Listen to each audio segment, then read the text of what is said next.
എല്ലാവർക്കും ഓൺലൈൻ ക്ലാസ്സിലേക്ക് സ്വാഗതം. ഇന്ന് നമ്മൾ ഡിസ്കസ് ചെയ്യുന്നത് 5ാം ക്ലാസ്സിലെ സോഷ്യൽ സയൻസിൽ വളരെ ഇമ്പോർട്ടൻ്റ് ആയിട്ടുള്ള ചോദ്യോത്തരങ്ങളാണ്. അപ്പോൾ ഇത് നമ്മുടെ 5ാമത്തെ മോഡൽ ക്വസ്റ്റ്യൻ പേപ്പറിൻ്റെ വീഡിയോ ആണ്. ഇതിനു മുമ്പുള്ള വീഡിയോസിൻ്റെ പ്ലേലിസ്റ്റ് താഴെ ഡിസ്ക്രിപ്ഷൻസിൽ കൊടുക്കാം. അപ്പോൾ നിങ്ങളെല്ലാവരും വീഡിയോ മുഴുവനായിട്ട് കാണുക. അതേപോലെ തന്നെ ഇതിനു മുമ്പ് അപ്ലോഡ് ചെയ്ത എല്ലാ വീഡിയോസും കാണുക. നിങ്ങൾക്ക് തീർച്ചയായും ഉപകാരം ഉണ്ടാവും. അപ്പോൾ നാളെ ക്വസ്റ്റ്യൻ പേപ്പറിൽ കാണുമ്പോൾ നിങ്ങൾക്ക് അറിയാവുന്ന എന്തായാലും ചോദ്യങ്ങൾ അതിൽ നിന്നുണ്ടാവും. അപ്പോൾ നിങ്ങൾ 4-5 ചോദ്യപേപ്പർ അപ്ലോഡ് ചെയ്തിട്ടുണ്ട്. അതൊക്കെ ഒന്ന് കാണാൻ ശ്രമിക്കുക. ഓക്കെ, അപ്പോൾ നമുക്ക് ഇമ്പോർട്ടൻ്റ് ആയിട്ടുള്ള ചോദ്യങ്ങളൊക്കെ നമുക്ക് നോക്കാം. ആദ്യത്തെ ക്വസ്റ്റ്യൻ ഇതാണ്: which continent is our country India a part of? അപ്പോൾ ഏത് കോണ്ടിനെൻറ്റിലാണ് നമ്മുടെ രാജ്യമായിട്ടുള്ള ഇന്ത്യ ഉള്ളത് എന്നാണ് ചോദിച്ചിരിക്കുന്നത്. അപ്പോൾ ഏതാണ്ട് നമുക്കെല്ലാം അറിയാം, ഏഷ്യ എന്ന കോണ്ടിനെൻറ്റ് ഭൂഖണ്ഡത്തിലാണ് നമ്മുടെ ഇന്ത്യ സ്ഥിതി ചെയ്യുന്നത്. ഇനി അത് most of the continents are surrounded by oceans. Which continents are surrounded by oceans?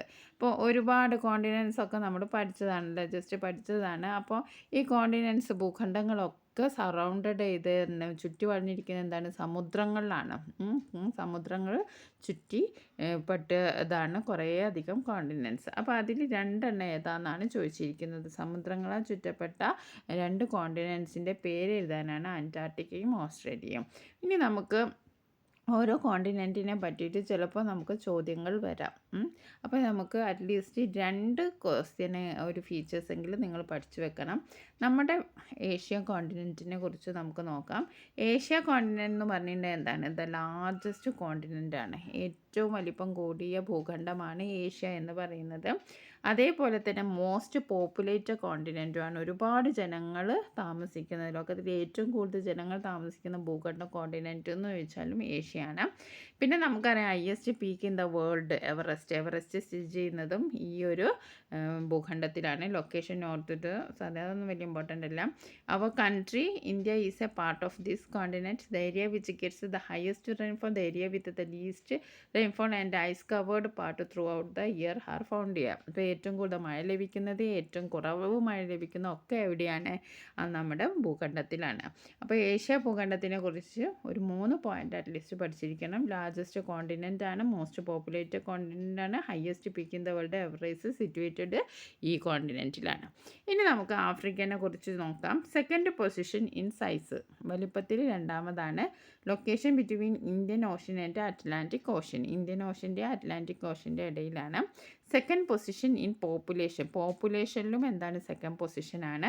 Cultivation is least, most part of the continent are desert. അപ്പോൾ ഇവിടെ കൃഷിയൊക്കെ കുറവാണ്. കാരണം എന്താണ്? കോണ്ടിനെൻറ്റ്സ് ഒക്കെ മരുഭൂമികളാണ്. കുറേ സ്ഥലങ്ങളൊക്കെ എന്താണ്? കോണ്ടിനെൻറ്റ്സിൽ ഡെസേർട്ടുകളാണ്, മരുഭൂമികളാണ്. The largest desert in the world Sahara നമ്മൾ കേട്ടിട്ടുണ്ടാവും. ഏറ്റവും വലിയ മരുഭൂമിയാണ് സഹാറ എവിടെയാണ്? ആഫ്രിക്കയിലാണ്.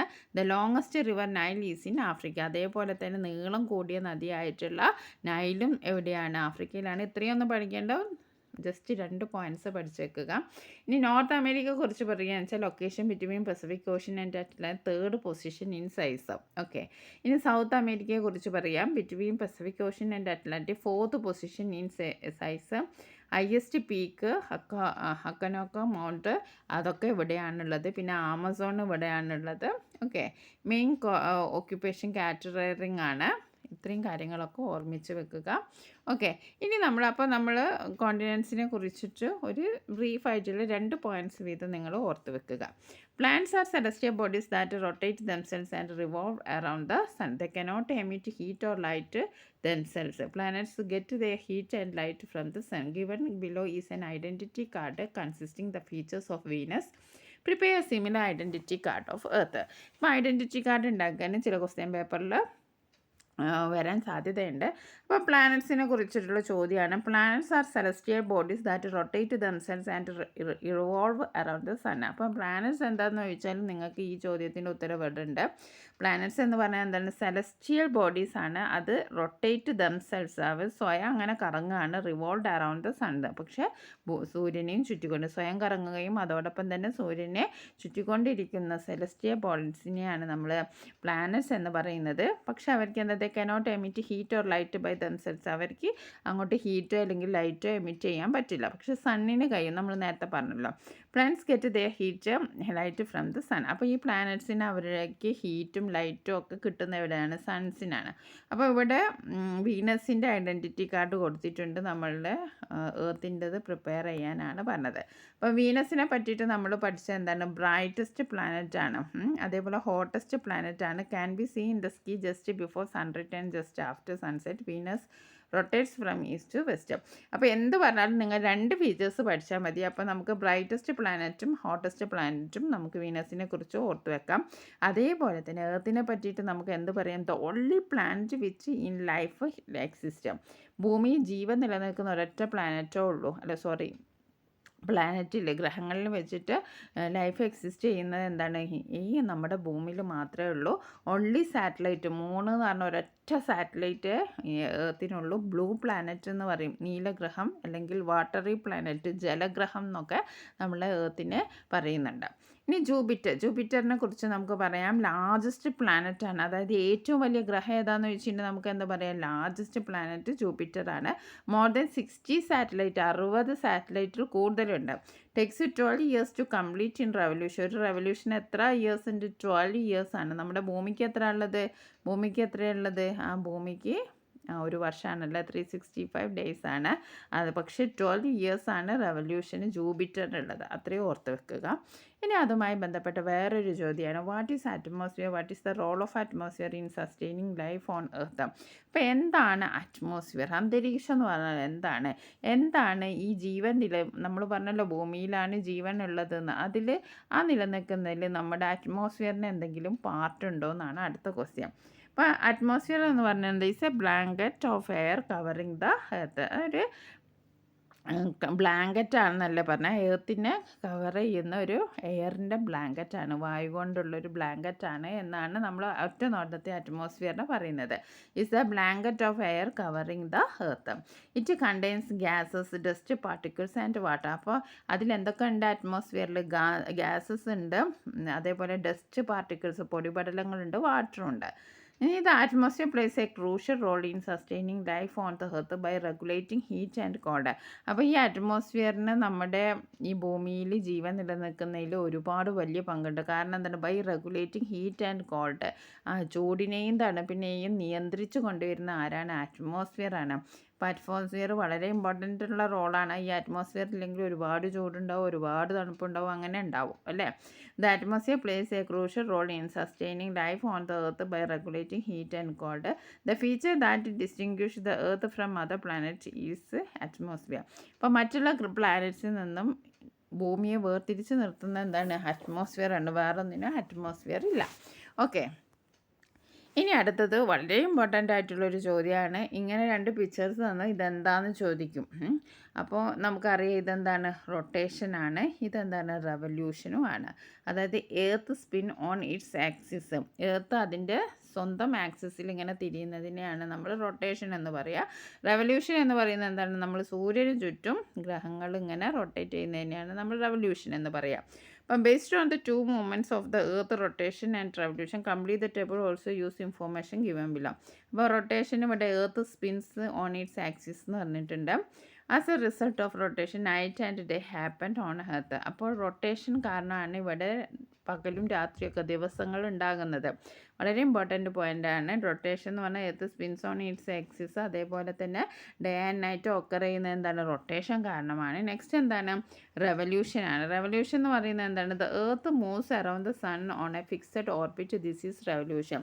അതായത് എർത്ത് സണ്ണിന് ചുറ്റും ഇങ്ങനെ മൂവ് ചെയ്യുന്നുണ്ട്. അത് ഇതിലൂടെ ഒന്നല്ല, ഒരു ഫിക്സഡ് ഓർബിറ്റിലൂടെയാണ്, ഒരു നിശ്ചിതമായിട്ടുള്ള ഒരു വഴിയിലൂടെ മാത്രമേ ഉള്ളൂ. ആ ഫിക്സഡിൽ നിന്ന് നേരെ അങ്ങോട്ടും പോവില്ല ഇങ്ങോട്ടും പോവില്ല. അങ്ങനെ അതായത് ആ ഫിക്സഡ് ഓർബിറ്റിലൂടെ ഇങ്ങനെ സണ്ണിനെ ഇങ്ങനെ റൗണ്ട് ചെയ്യുന്നതിനെയാണ് നമ്മൾ റെവല്യൂഷൻ എന്ന് പറയുന്നത്. The earth moves around the sun on a fixed orbit, that is revolution. Seasons are experienced as a result of the revolution of the earth. അപ്പോൾ ഈ എർത്തിൻ്റെ റെവല്യൂഷൻ കൊണ്ടാണ് സീസൺസ് ഇവിടെ ഉണ്ടാവുന്നത്. അപ്പോൾ റൊട്ടേഷനും റെവല്യൂഷനും മസ്റ്റ് ഇമ്പോർട്ടൻ്റ് ആണ്. എന്തെങ്കിലും ഒരു ചോദ്യം വരാതിരിക്കില്ല.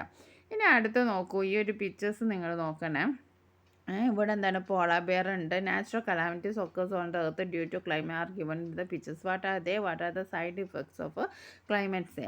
ഇവിടെ നോക്കൂ, ഇവിടെ മരുഭൂമിയിൽ ഇങ്ങനെ വിണ്ട് നീറിക്കിടക്കുന്ന വെള്ളമില്ലായിട്ട് ഇവിടെ എന്താണ് ചുഴലി ആണ്, ഇതെന്താണ് വെള്ളപ്പൊക്കം. അങ്ങനെ നമ്മുടെ ക്ലൈമറ്റ് ചേഞ്ചിൻ്റെ കാരണമായിട്ടുണ്ടാകുന്ന നാച്ചുറൽ കലാമിറ്റീസ് ആണ്, പ്രകൃതി ദുരന്തങ്ങളുടെ ചിത്രങ്ങളാണ് ഇത് കൊടുത്തിരിക്കുന്നത്.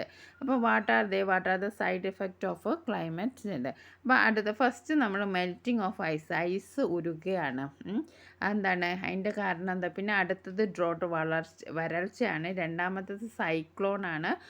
നാലാമത്തത് നമ്മൾ കണ്ട ഫ്ലഡാണ്. ഇതൊക്കെയാണ് നാച്ചുറൽ കലാമിറ്റീസ്. നമ്മൾ ഈ പിക്ചറിൽ കണ്ട നാച്ചുറൽ കലാമിറ്റീസ് ഏതൊക്കെയാണെന്ന് വെച്ചാൽ melting ice, drought, cyclone, flood. ഇനി എന്താണ് what are the side effect of climate change? ഈ ക്ലൈമറ്റ് ചേഞ്ചിൻ്റെയൊക്കെ സൈഡ് എഫക്റ്റ് എന്താണെന്ന്, അനന്തരഫലം എന്താണ്? Global temperature is rising. Temperature ചൂട് കൂടി വരികയാണല്ലേ. Rising sea levels and tsunami disasters. അതേപോലെ തന്നെ സമുദ്രത്തിൻ്റെ നിരപ്പ് ഉയർന്നു വരികയാണ്. അങ്ങനെ സുനാമി പോലത്തെ ഡിസാസ്റ്റേഴ്സ് ഉണ്ടാകുന്നു. ലാൻഡ് സ്ലൈഡ്സ് ഉണ്ടാകുന്നുണ്ട്.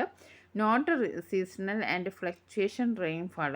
ഇപ്പോൾ നമ്മളിപ്പം തന്നെ മഴയൊക്കെ നമ്മൾ വിചാരിക്കുന്ന സമയത്തൊന്നുമല്ല വരുന്നതല്ലേ. സീസണൊക്കെ മാറിക്കൊണ്ടിരിക്കുന്നു. Droughts, melting of polar ice. ഇത്രയും കാര്യങ്ങളൊക്കെ നമുക്ക് ക്ലൈമറ്റ് ചേഞ്ച് ആയിട്ട് പറയുക. അറ്റ്ലീസ്റ്റ് 3 പോയിൻ്റെങ്കിലും പഠിച്ചിരിക്കണം. ഇനി അടുത്ത ക്വസ്റ്റ്യൻ നമ്മുടെ എക്കണോമിക്കായിട്ട് ബന്ധപ്പെട്ടുള്ളതാണ്. Economic security is inevitable for better management of family life. അപ്പോൾ സാമ്പത്തിക സുരക്ഷിതത്വം നമ്മുടെ കുടുംബ ജീവിതത്തിന് വളരെയധികം ഇമ്പോർട്ടൻ്റ് ആണ്. What do you mean by the source of income? എന്താണ് സോഴ്സ് ഓഫ് ഇൻകം എന്ന് പറഞ്ഞാൽ? What are the different sources of income? എന്താണ് പലതരത്തിലുള്ള സോഴ്സസ് ഓഫ് ഇൻകം എന്നാണ് ചോദിച്ചിരിക്കുന്നത്. ഓക്കെ, അപ്പോൾ നമുക്ക് എന്തൊക്കെ പറയാം? സോഴ്സ് ഓഫ് ഇൻകം എന്ന് പറഞ്ഞാൽ എന്ത് പറയാം?